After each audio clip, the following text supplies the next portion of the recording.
My name is Benea Chege, representing the fourth group.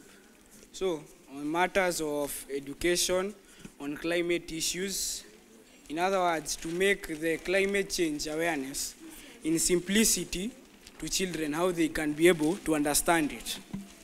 But before we go to that, we would like even to address to the government.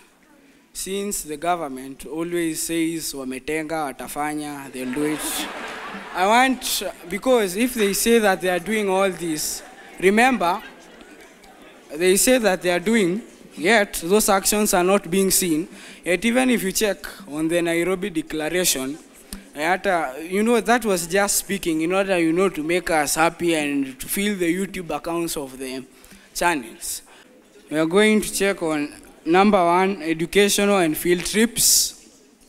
This is the exposure of children to see and to be able to do what is needed to be done. Inclusivity to the children in terms of engaging them in mini economical friendly projects. Creation of climate-themed storybooks. This is the best way for them to understand. But remember, even as we mentioned them, not all students or children can be able to get such storybooks, because remember, as we are speaking about the way children were being affected, remember, we don't have, yes, we can mention all the factors or the problems facing us as children under the climate change, but we don't have those from northern, eastern, because we don't have them to represent them in order they can speak the issues that are affecting them. So also they need to be included, not only children from around. Yes, so creation of climate-themed storybooks and books, creation of awareness of getting the options, yes. And I'm going to let my other speaker to add on the additional points. Thank you. Good afternoon, everyone.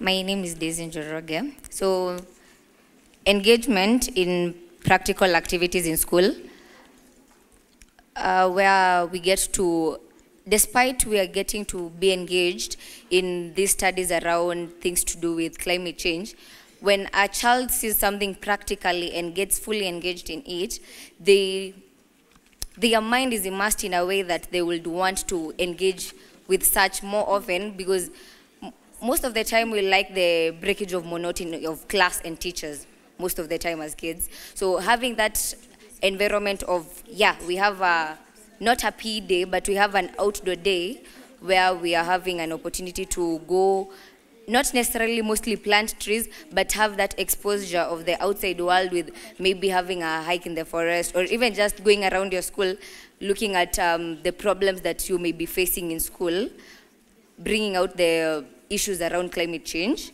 That can help kids in their studies, that brings them in to want to study more and be activists in climate change. Also on role models.